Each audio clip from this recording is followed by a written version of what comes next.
The warehouse is open. Tales from the Warehouse, Volume 39, Game Worn Evolution. Pleasure to welcome back inside the warehouse, Stu Oxenhorn, MeiGray Vintage's Senior Director, and Jim Montague, MeiGray Authenticated's Vice President. Gentlemen, welcome back to the pod. How are we doing?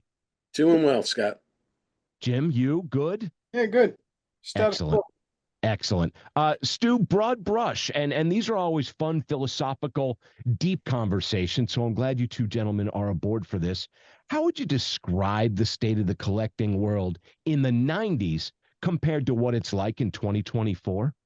Well, I think the main thing you have to look at is where you get jerseys from.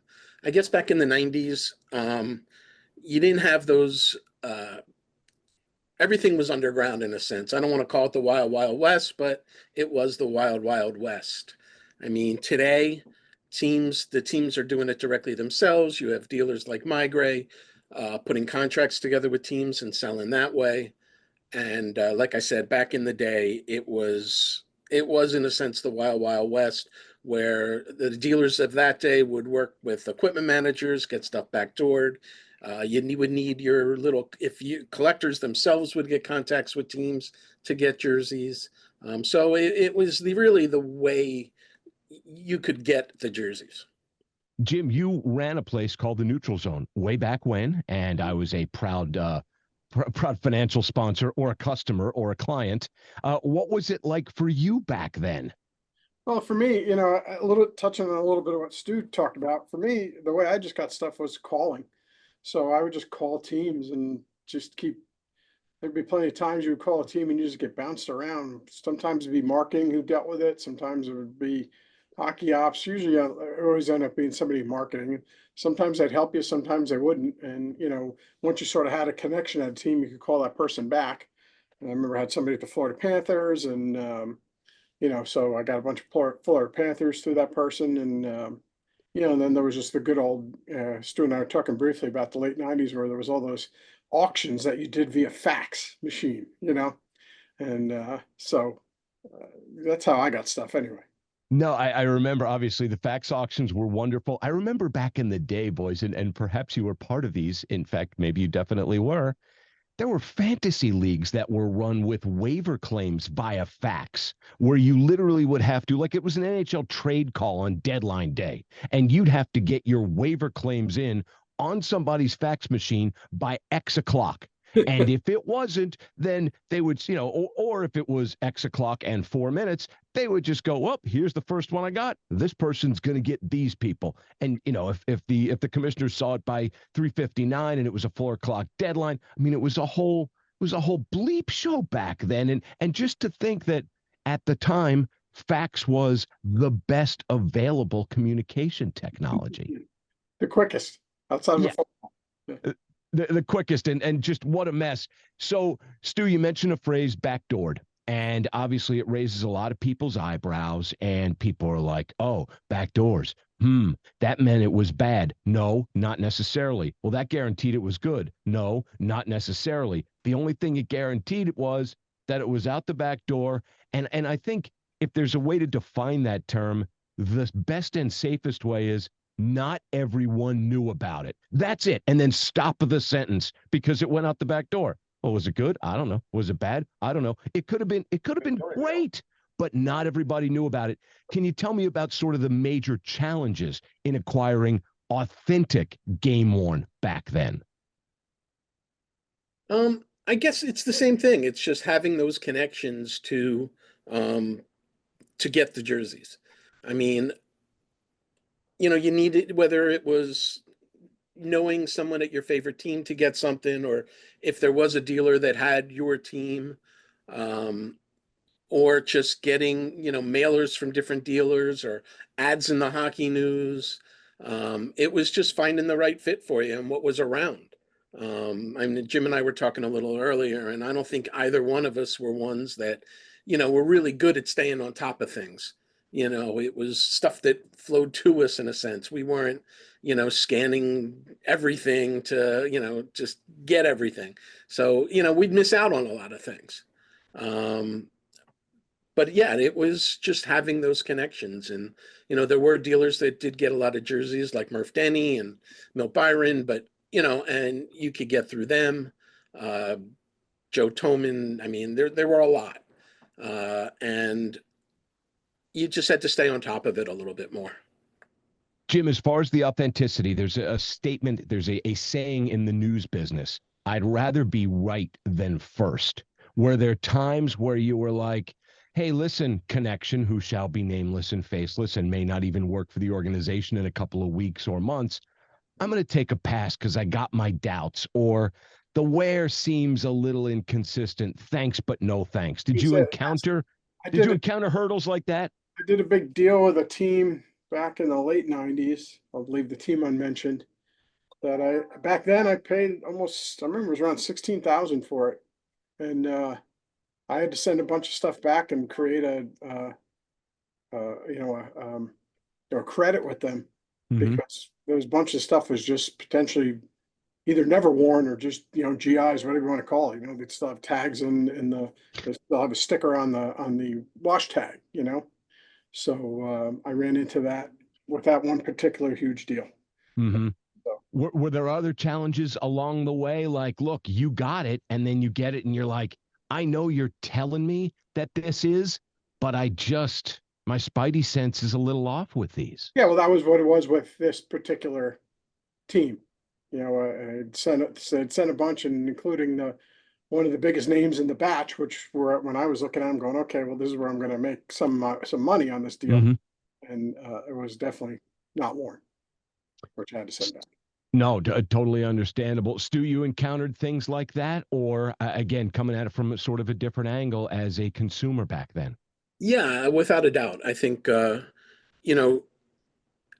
authenticity wasn't and authentication wasn't prominent back then.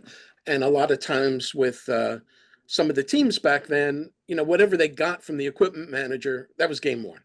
It didn't matter, because there wasn't the communications necessarily between the equipment manager and some marketing person that's going to move the jerseys, or, so nobody's looking at it that way. They're just saying, hey, it came from the locker room, so it's game worn. And you had to be careful of that, and then it was just, dealing with other collectors. It's the same thing that goes down the road, from collector to collector, even if it was a bought from the team as an authentic, and now, 5 collectors later, it's now game worn. So you do have to be careful. And, plus the term game worn, some people just thought if it came out of the locker room and this is the jerseys that they wear, this is a game worn jersey, even though it was never worn. So, a lot of it wasn't even nefarious or anybody trying to rip anybody off. It was just the way things were, and the terminology and the level of authentication, and people even looking at authentication, And especially back then. No, we're talking Game Worn Evolution. It's Tales from the Warehouse, Volume 39. Stu Oxenhorn, Senior Director, MeiGray Vintage. Jim Montague, Vice President of MeiGray Authenticated. As the evolution of the hobby has, I should have brought a thesaurus, evolved. You maybe think I'd bring a better word. But as the game worn hobby has evolved, we've gotten a glossary. We've gotten a better dictionary. And we'll talk a little bit more about the protocols and whatnot. But I appreciate that statement, Stu, in that we didn't even know what things were back then. You just went, oh yeah, it's okay, thanks. And everybody seemed happy, but over the course of 30 years, X number of years, know better, do better. Brief detour. Players, styles, Jim, this one's for you, that were considered most valuable or sought after in the early days. Has that shifted over time, or people still want stars, or people still, I think that's more of like a personally answered question. I like what I like, and I probably would have liked the same thing in the 90s. Yeah, I'm going to answer that a little bit. I feel like the collector now is more focused. Like they've decided much sooner what they're going to collect, and they stay in that realm. Whereas if we go back to us in the 90s, even though I was a Bruins fan, I had North Star shirts, I had Canadian shirts, I had, you sort of collected game worn jerseys. Because I think also going back then, you never knew when the next batch was going to be, and you didn't know what team it was going to be. So we were talking about the fax auctions. I think about the St. Louis Blues, and like I think like say they're 96 sevens. I don't think they auctioned them till like a year and a half later. So you just never knew when the next batch of items were going to become available. So you were just buying game worn jerseys so you could collect. So you didn't have the ability that you do now, where teams are, like Stu said, teams are selling them. Companies are making deals with teams, and you can focus in on particular players almost yearly and say, "I'm going to get my guy." Whereas you didn't necessarily you might not even see your guy's jersey for 3 or 4 years back then. Do you know what I mean? Yes, definitely. And Stu, you approached the hobby, and I'll speak for you, and then I'll reopen the microphone. You came in hyper focused. You were collecting flyers, but were you looking for specific players, or was there some trickle outside of that lane, as it were? Yeah, for me, I mean, I wanted to it was players, but at the same time, the players that I liked. But at the same time, I wanted, jerseys from all the different eras. Mm-hmm. I definitely, wanted the different styles and wanted to learn about the different styles and the, unique characteristics from year to year that changed. So for me, it was looking at those little things to get, every little unique style at some point. Um, and that was pretty successful. But at the same time, like Jim just said, you didn't know necessarily when a lot of stuff would come out. So you did collect other things just because, a Flyers jersey wasn't, nothing came up in Hidden two, three, fees. 4 months. So you bought something else that caught your eye. And that also helped you because it helped you in dealing with other collectors and trading and stuff like that. So Stu, we'll keep it with you. In the early days of the hobby, and we talked about the fax auctions, and we talked about the specific dealers slash ways to get them. And, maybe you went to a mall show and you saw a dealer and a couple of tables, but that was pretty much your only exposure. And maybe there was an ad in the hockey news or in Sports Collectors Digest, and you were like, holy smokes, it's game on. I got to pounce. Just like Jim said, you don't know when the next shipment of this fabric narcotic was coming in. So you better try to pounce because, hey, somebody just had a locker room sale or somebody just struck a deal with Mr. Denny, or I got to pounce because I don't know when the next time I'm going to get an opportunity is.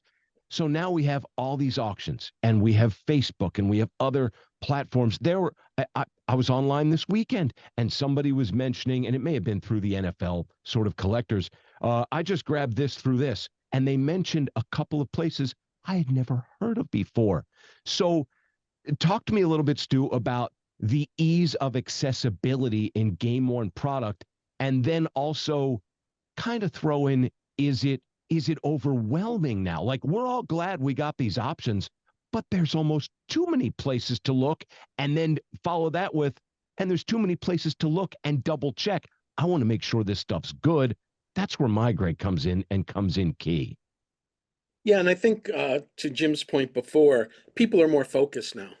So it's not as necessary to check every little place that Jane Warren jerseys are coming out. And I think back then too, you collected things, you did buy other things a little bit more because of that trade route and stuff like that. And today, even though there are a lot more sources, those collectors are more focused and focused on, maybe their team, their player, whatever they want to collect. And in that regard, um, they only have to focus on certain sources and they're not looking all over the place. I mean, there are some guys that are looking for the great deal and looking for, stuff like that. But I think with a lot of collectors, they are heavily focused and really are just looking at their teams or, their realm of jerseys. Jim, accessibility or oversaturation? Where do you lie with this? I feel like it's the McLaughlin group. Yeah, I mean, Montague. I think it's accessibility. The fact of the matter is, there's just more people who collect now than in the '90s, so to speak, because you have better ways of knowing it exists. I mean, for me, I'm going to take a detour here, but the first thing I ever had was a game used stick, which I got from a friend who knew Sheldon Kennedy, and I had that for a long time. That was like the only game used item I had. And when I started looking, going, I'd like to get some more sticks because I started going, oh, autographs are done. Everybody's got 10,000 autographs. I want something that nobody else has, you know? And that's when I stumbled upon the game worn jersey thing. So, and even then, it's like, you know, where I stumbled on it was just some online board, and you know, some guy in Canada had a Bob Sweeney Bruins, and I talked to him on the phone probably multiple times, and then I was like, can I really send this guy $300 in Canada? Like, do I even think I'm ever going to see, you know, if I send him $300, am I actually ever going to see this supposed jersey that exists? You know, so yeah, I mean, I think that not as accessible back then, but I think that the fact that it is more accessible lends itself to broadening the customer base. Stu, along those Yeah, lines, as we well, actually, I'd continue, like to go step ahead. in. Yes, One thing with please. that is the accessibility is, I think authenticity and that accessibility has really the widened the collecting base to bring that fan in. Because with a company like MeiGray that's tagging every shirt, putting a number in every shirt, tracking the shirts with the teams, the collector or even the fan now can buy a jersey with knowing that this is a real game worn jersey.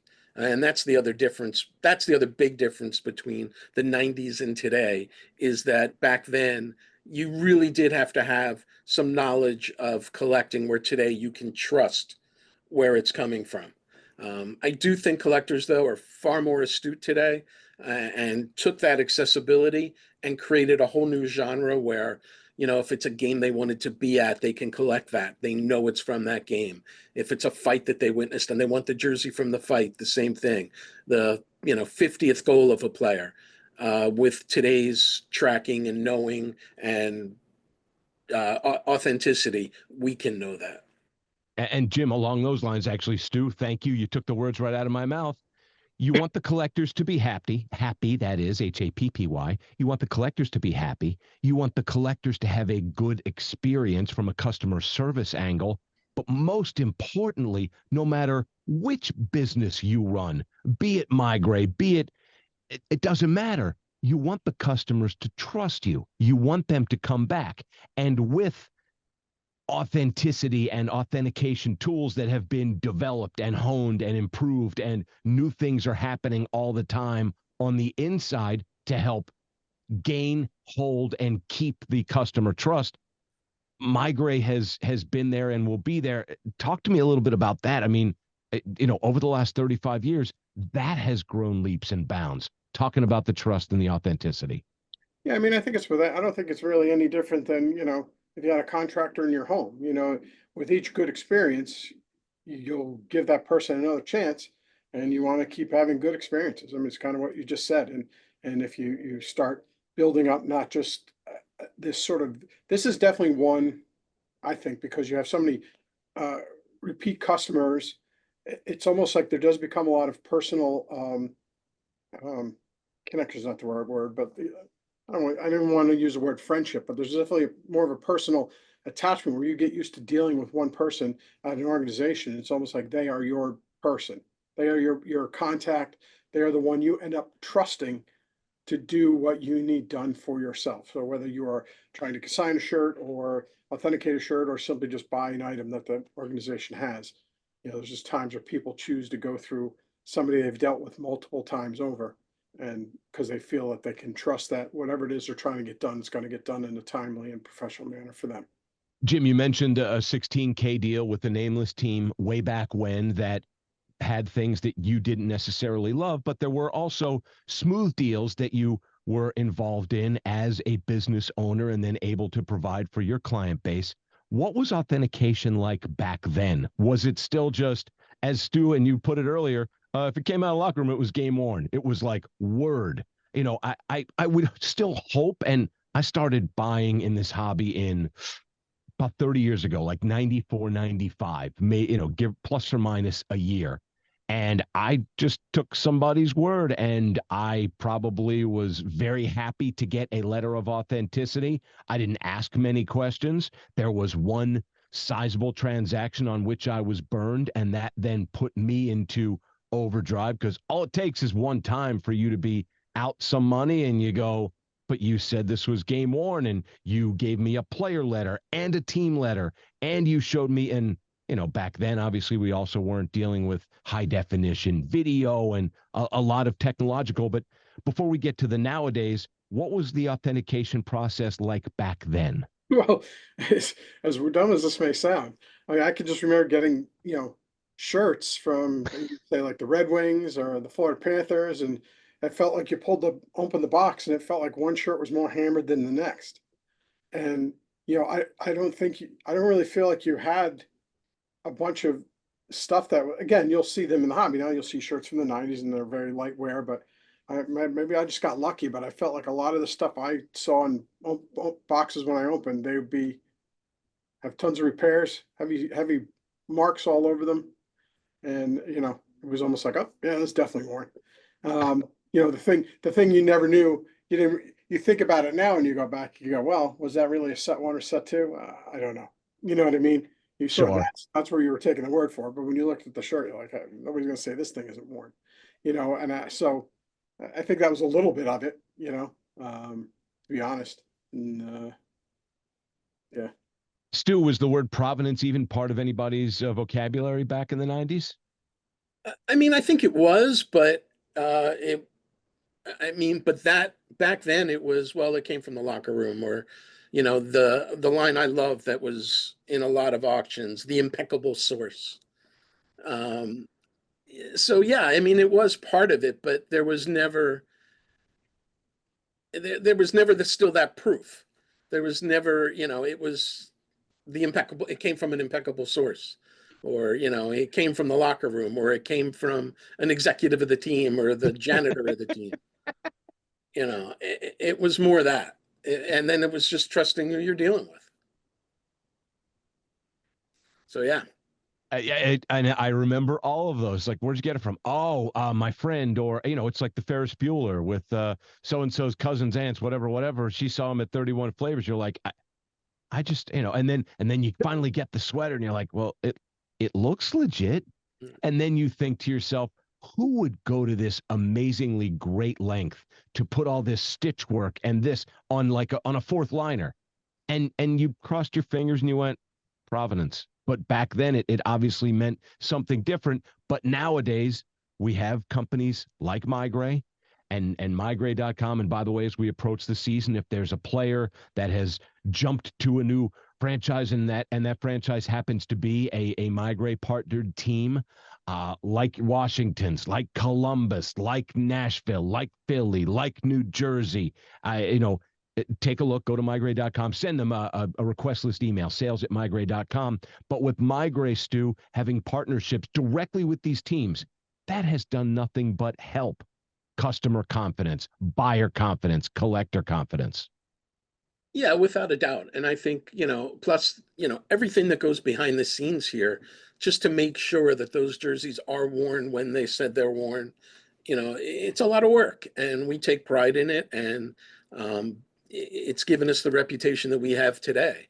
And I think it's also, like I think I mentioned before, it's created that jersey with a moment, that we can put a jersey. This is the jersey that he fought, John Smith in, or this is the jersey of the game you went to, or this is his 20th goal of the season, or the overtime game-winning goal, or whatever you want to collect. It's brought in that collector's eyes where they can put moments to the jerseys, because I think one of the reasons game-worn jerseys are collected is the uniqueness, and just that every jersey has that story, and we can now take that story from the ice and into our, man cave, house, whatever. We can do that now, especially with technology and just much better photography, photos, access to photos. You have that, jersey with that moment, with that story. And I think collectors love to be able to show that jersey off, not just this is a game worn jersey of, Jonathan Toews, but this is the jersey Jonathan Toews was wearing when he deked around whoever and scored an overtime goal. There was an Evgeny Kuznetsov, I don't know if it was a white or red, but one of his last couple with the Caps, where there's a lengthy description written up on MeiGray.com about how It was a shootout goal against the Carolina Hurricanes. And I remember watching that game. I was not there in person. I don't remember if it was a road or a home, but I remember seeing it live and then seeing it in the highlights and going, wow, that's a moment. And that's how MeiGray attaches it. Talking to Stu Oxenhorn and Jim Montague, both of MeiGray, Tales from the Warehouse, Volume 39, Game Worn Evolution. Jimmy, over to you. Is the phrase backdoor even part of our vernacular these days? And tell me a little bit about the red flags that collectors and business owners were looking at in the 90s. Are any of them still relevant today? And, you know, with MeiGray having the direct deals with these teams, a lot of that stuff has been smoothed out. Yeah, well, we definitely still get a lot of items that are no provenance, modern Mm-hmm. style. We'll get them from, we probably see them more in like football or basketball than we do hockey, so to say, or even baseball, since there's a lot of baseball. It's almost like the teams are all doing that themselves at this point. They've recognized that. But so that's where I see most of that, we'll quote, backdoor stuff, where stuff just, somebody's selling it, or they're acquiring it from a team, but somehow the team's not giving them a letter. And, so they're telling us they acquire from a team, but there's no direct proof of that. Understood. Stu, aside from that massive P word, anything that's a red flag back in the 90s and might still rear its ugly head in 2024 and in the future? Yeah, provenance is a big one, but especially in hockey, I mean, not really. I mean, a lot of that's been taken care of, hopefully. Sometimes, depending on how a team sells their jerseys, you may get a jersey with, really, really light use or where you don't see use, which could be a little bit of a red flag, you know. But other than that, not really. I don't see it with the current jerseys as much. We see it with, jerseys from maybe 5, 10, 15 years ago. But I Mm-hmm. think a lot of the teams do it pretty well. Um, you'll see a few still that I think where a GI may slip through, but it's mostly just the light jerseys that are probably game worn because there's a lot of players now, they only play a few games a year. And so those jerseys, sometimes people will question. All right, this will be a fun couple to close on. What advice would you give a new collector starting out today? And Stu, will start with you. And how would that advice have differed from something 1990s Stu would have said? Um, I guess the advice today is just get to know and trust where you're getting the jerseys from. Talk to a lot of collectors, um, and make sure the source is good, that you can trust the source. Like I said, I think collectors are a lot more astute today, and will look at collecting those moments and looking at little details. Um, as for years ago, I would have said, you really have to, know your stuff a little bit more or know the people in the hobby that could help you because, you know, I guess one of the things that I say now, back then that drove me crazy was, they tell you, you got to do the research, you got to do everything. And I'd be like, I'm not the one charging me. They should be doing it. I mean, I'm paying a lot of money for this stuff and I have to do the work on it. Where today I think that work, is done by the dealers today and hopefully by the teams. Mr. Montague, over to you. Advice for today's folk and something that Jim would have said in 1994 that you're like, and maybe it was buy early and buy often because you never know when you're going to see this stuff. And then you have a table full of dicey inventory. Maybe that's the thing that Jim would like stricken from the record. Yeah, I mean, I couldn't tell. I don't even remember what I would have said to people back in that time, but probably a little bit of, I know you remember the forum, but Of course. one thing you can say about this hobby, I don't know if it's going to answer your question, but probably more so than I always look at I don't really look at the game worn collecting hobby uh, group as like anybody that collects game worn is all part of the hobby. It is almost individual. It's almost like there's hockey collectors, there's basketball collectors, there's football collectors. But it's, in my opinion, it seemed like the hockey collectors were more in tune with each other much earlier in this whole evolution. And they used each other to help each other. Sometimes guys might come across as not helping, maybe almost came off a little pompous about things, but in the same breath, information was easily shared back in the day. The only problem is, was some of that information incorrect? Who knows? But at the time, the important thing to me back then was that it was a group of collectors who were trying to do what they felt was best for the hobby and making sure everybody had real stuff. That's my opinion.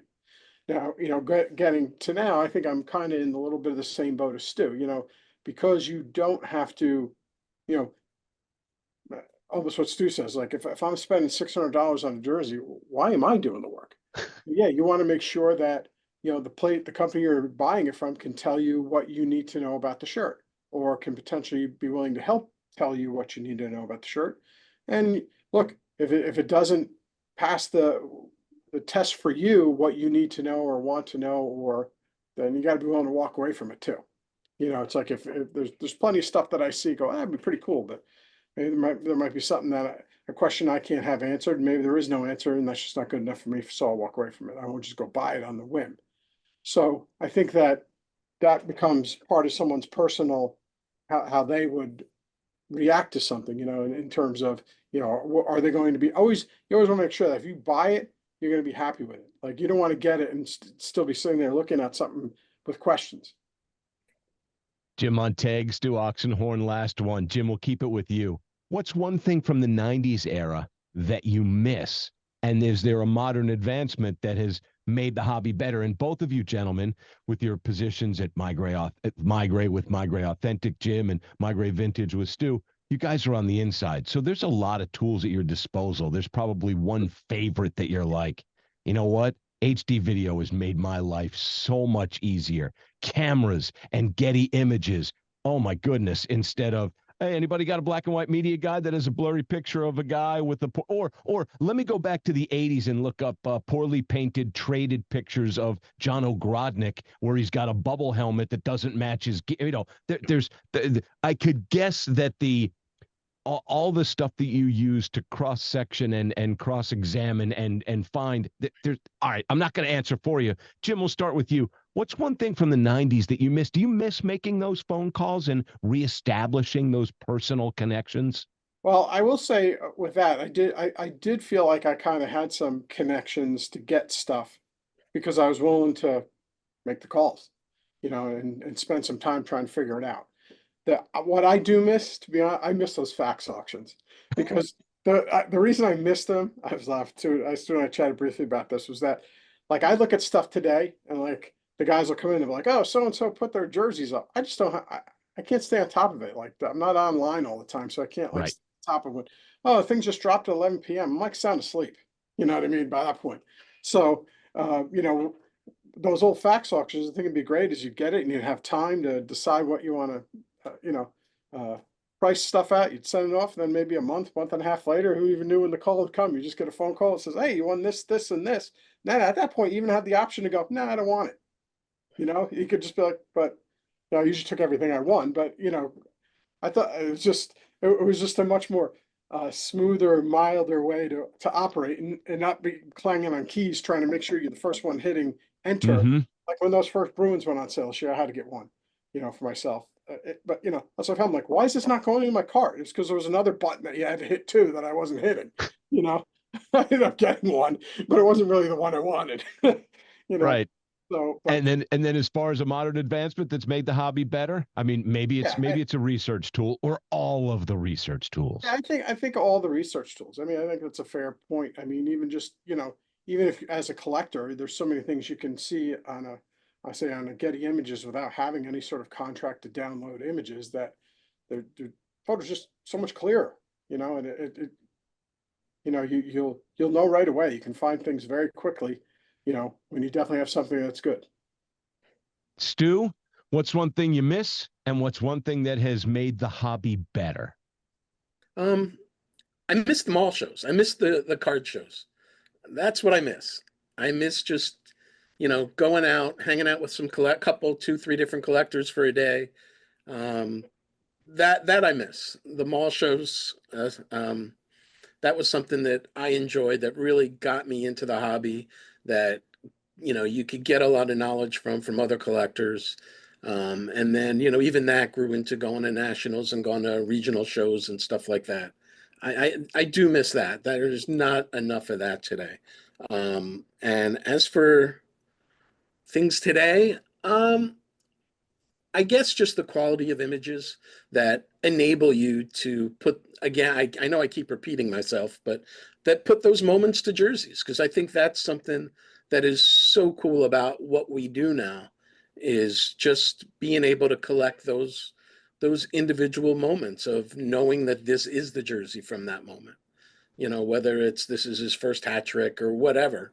I think the ability to be able to do that today, is great. Gentlemen, we appreciate the conversation. The experience is invaluable. The knowledge is otherworldly, and we thank you for it. Stu Oxenhorn, Jim Montague, Senior Director, Mr. Oxenhorn is of MeiGray Vintage. Jim, of course, VP of MeiGray Authenticated. Gentlemen, we appreciate it. Again, if you want to get on the sales request list ahead of the season or just in time as training camp is open, preseason is underway, go for it. Sales@meigray.com. For Jim and Stu, I'm Scott. Until next time, thanks for talking game-worn evolution. The warehouse is closed.